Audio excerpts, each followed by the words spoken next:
Alhamdulillah nahmaduhu wa nasta'inuhu wa nastaghfiruh wa na'udzu billahi min shururi anfusina wa min sayyiati a'malina may yahdihillahu fala mudilla lahu wa may yudlil fala hadiya lahu asyhadu an la ilaha illallah wahdahu la syarika lah wa asyhadu anna Muhammadan abduhu wa rasuluh.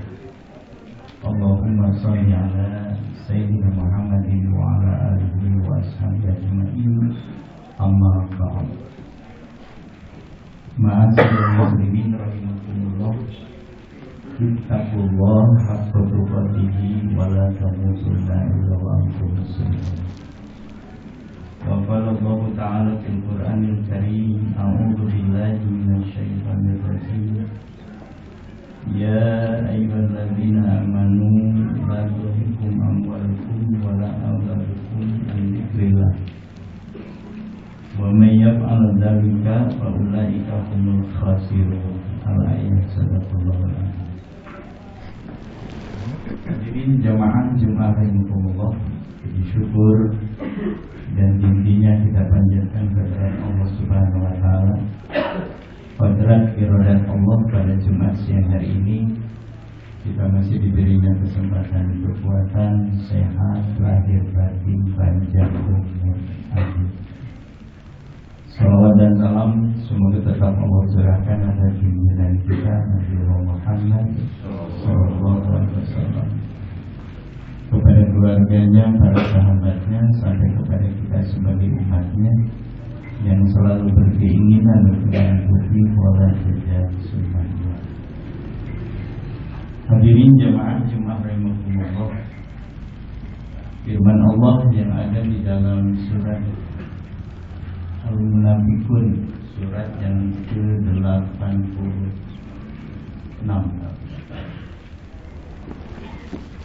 ayatnya yang ke-9, firman Allah, a'udzu billahi minasyaitonir rajim.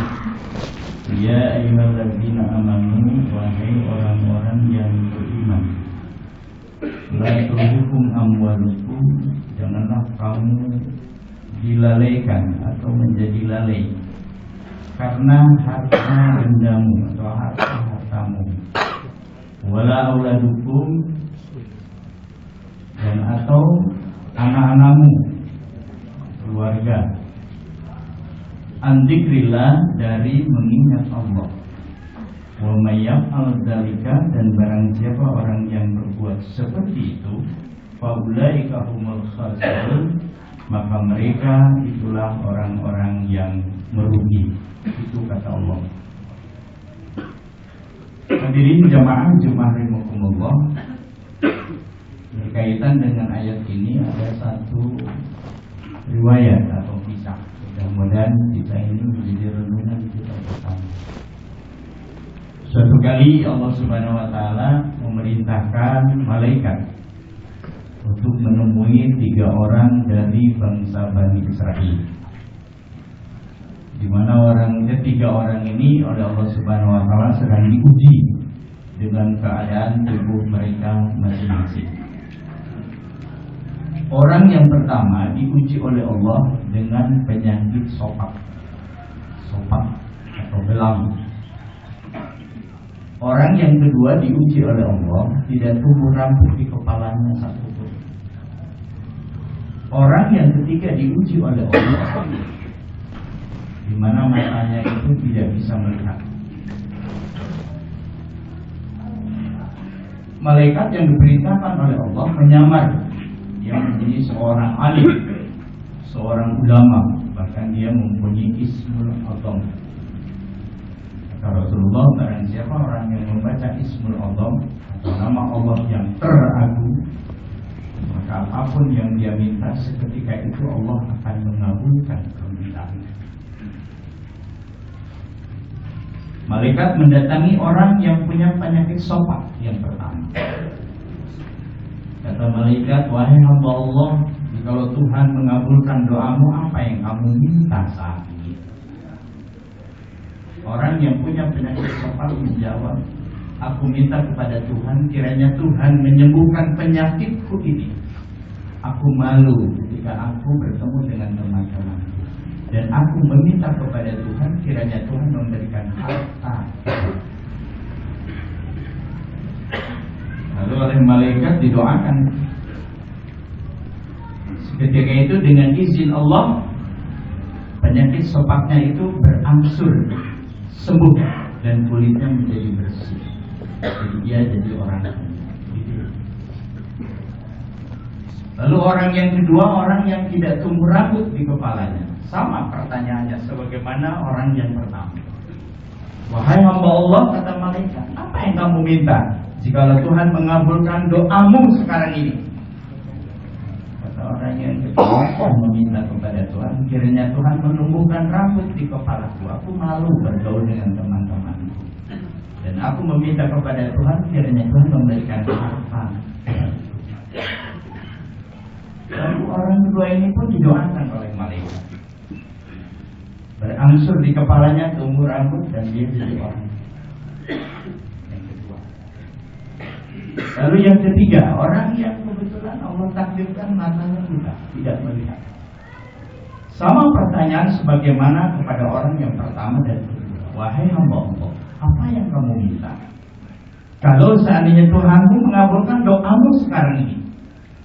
Kata orang yang ketiga, aku meminta kepada Tuhan, kiranya Tuhan mengabulkan doaku. Aku ingin sembuh dari kebutaan. Aku mendengar kata teman-temanku, dunia ini indah. Aku ingin melihat dunia yang indah. Akhirnya didoakanlah oleh malaikat tadi, dan dia pun sembuh dari kebutaan. Hadirin jamaah Jumat rahimakumullah. Ketika sudah bertemu dengan orang yang ketiga ini, malaikat lalu pergi, entah kemana perginya. Lama tidak berjumpa dengan orang yang tiga ini. Akhirnya Allah mengutus kembali malaikat yang tadi pernah menyamar menjadi orang alim. Tetapi penyamaran yang kedua berbeda dengan yang pertama. Penyamaran yang kedua, dia menyamar menjadi orang yang sangat miskin parah. Bajunya compang-camping, kelihatan seperti orang yang lapar. Malaikat mendatangi orang yang dulu punya penyakit sopak. Malaikat bertanya, wahai hamba Allah, kiranya engkau bisa membantu aku. Aku lapar. Sudah lama aku tidak makan. Kiranya engkau bisa memberikan makanan kepadaku. Tetapi apa jawaban yang diterima? Kata orang yang pertama yang punya penyakit sopak itu, kenapa kamu meminta bantuan kepadaku? Aku seperti ini itu karena hasil dari jerih payahku di hati orang itu. Tetapi ketika akan pergi, malaikat yang menyamar tadi berkata, wahai hamba Allah, kalau tidak salah aku pernah ketemu dengan engkau dulu. Engkau punya penyakit sopak, tetapi Tuhan takdirkan engkau jadi orang kaya dan tampan. Tetapi engkau tidak mau membantuku. Kiranya aku memohon kepada Tuhan, kiranya Tuhan mengembalikan engkau seperti dulu.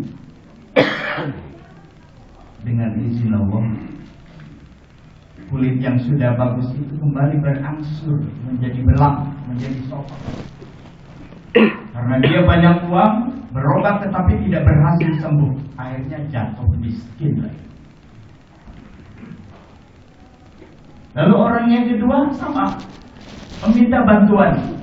Lagi-lagi jawaban dia yang diterima, kenapa engkau meminta bantuan kepada di hati juga.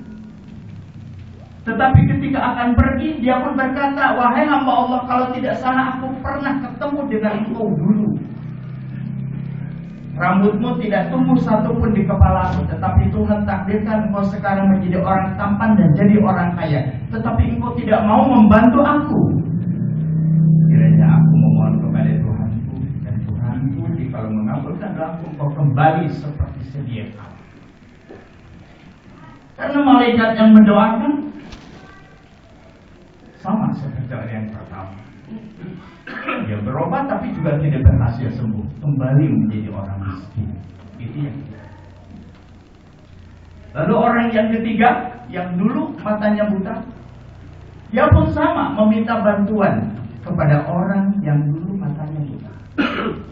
Tetapi jawaban yang diterima berbeda dengan orang yang pertama dan yang kedua. Kata orang yang ketiga, wahai hamba Allah, kalau memang kau mau silakan kau ambil. Apa yang kamu inginkan silakan ambil. Tetapi aku hanya meminta kepada Tuhanku, kiranya Tuhanku tidak mengembalikan aku seperti dulu menjadi orang yang buta. Tidak. Hadirin jamaah Jumaah. Dari kisah singkat ini mudah-mudahan jadi renungan kita bersama. Betapa apapun dalam hidup ini itu semua ujian. Kekayaan ataupun mungkin sebaliknya. Oleh itu kita bersyukur kepada Allah. Karena dalam hidup ini ternyata lebih banyak orang yang kufur nikmat daripada orang yang syukur nikmat. 2:1. Hari ini Allah takdirkan kita bisa kumpul di sini dengan badan yang sehat, umur yang panjang. Kita bersyukur kepada Allah. Karena tidak semua orang, karena banyak juga orang yang sehat yang mungkin tidak masuk ke masjid. Padahal sebetulnya mereka sehat, tetapi tidak punya kesempatan untuk masuk masjid dan sholat Jumat berjamaah. Itu saja dulu yang harus kita syukuri. Jangan berpikir yang lain-lain. Kesehatan, umur panjang, kita bisa berzikir, sholat berjamaah, itu adalah kemuliaan di sisi Allah. Karena tidak setiap orang yang bisa menjalankan seperti itu. Karena itu, hadirin jamaah Jumat yang kemuliaan, orang yang dikayakan belum tentu dimuliakan. Orang yang dimiskinkan belum tentu dihinakan menurut Allah. Karena setiap ujian, entah itu pasangan hidup, entah itu harta kekayaan, entah itu pangkat jabatan, jikalau kita ingin lulus dari ujian itu semua, cuma 2 kuncinya, syukur dan sabar. Karena itulah Allah mengatakan, wa in ta'adzana la in syakartum la azidanakum wa la in kafartum inna adzabi lasyadid. Jika engkau bersyukur karena nikmat Allah, nikmat yang telah aku berikan kepadamu, kata Allah, maka ku tambah nikmat itu. Tetapi barang siapa orang yang kufur nikmat, kufur itu artinya menutupi.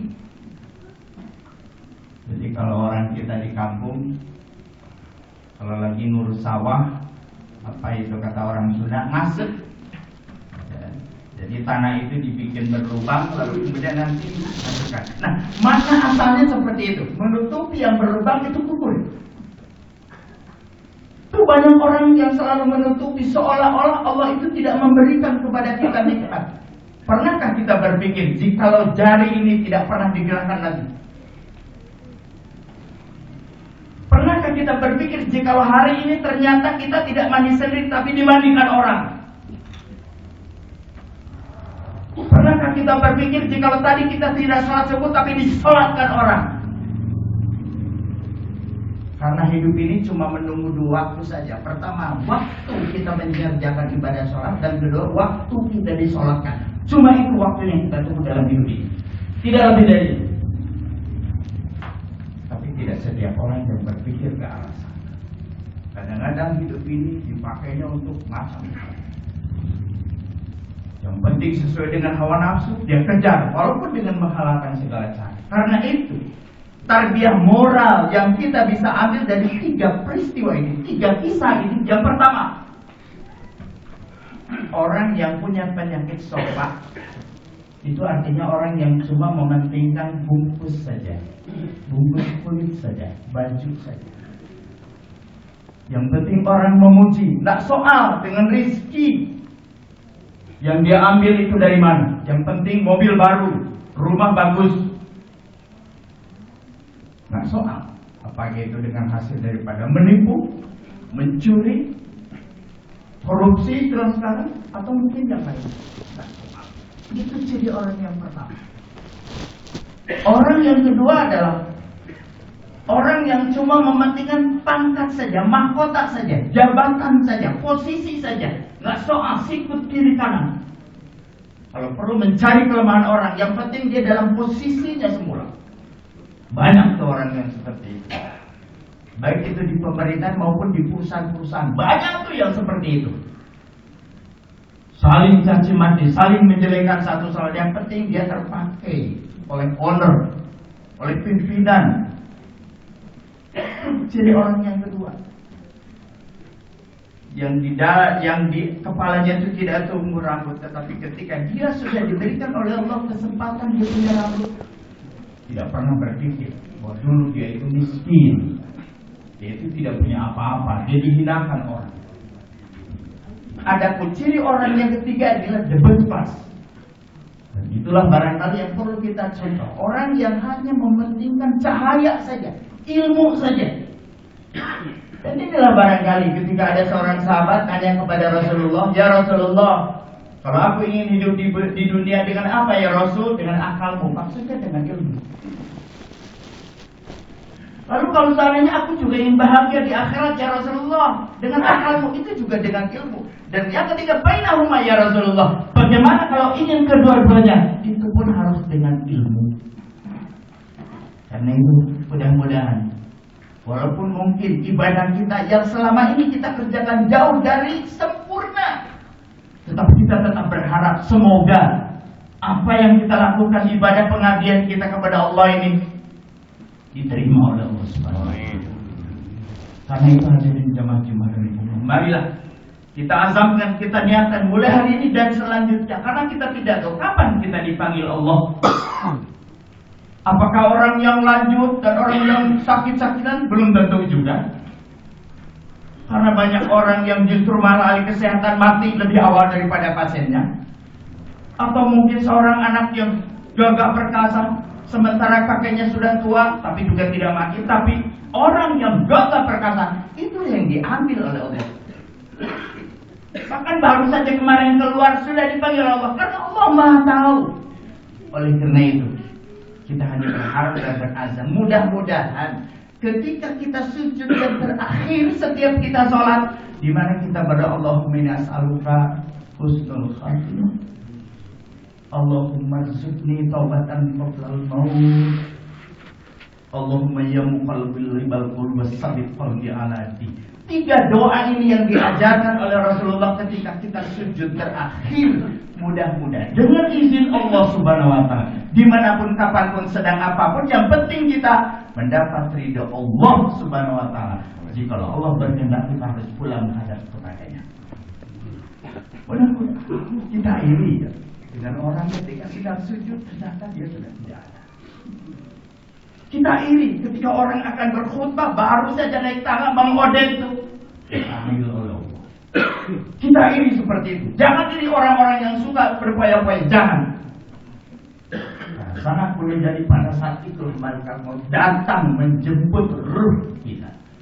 Dan kalau kita menjadi orang yang baik menurut Allah, maka kita akan dimudahkan oleh Allah Subhanahu wa taala dalam keadaan mati husnul khatimah. Mudah-mudahan Allah senantiasa memberkahi kita semua.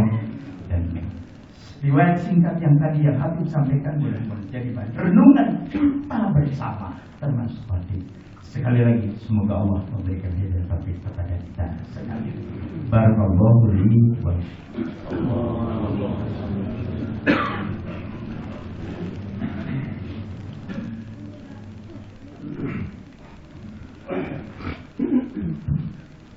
Bismillah, alhamdulillah, wassalatu wassalamu ala rasulillah wa ala alihi wa sahbihi wa mawala.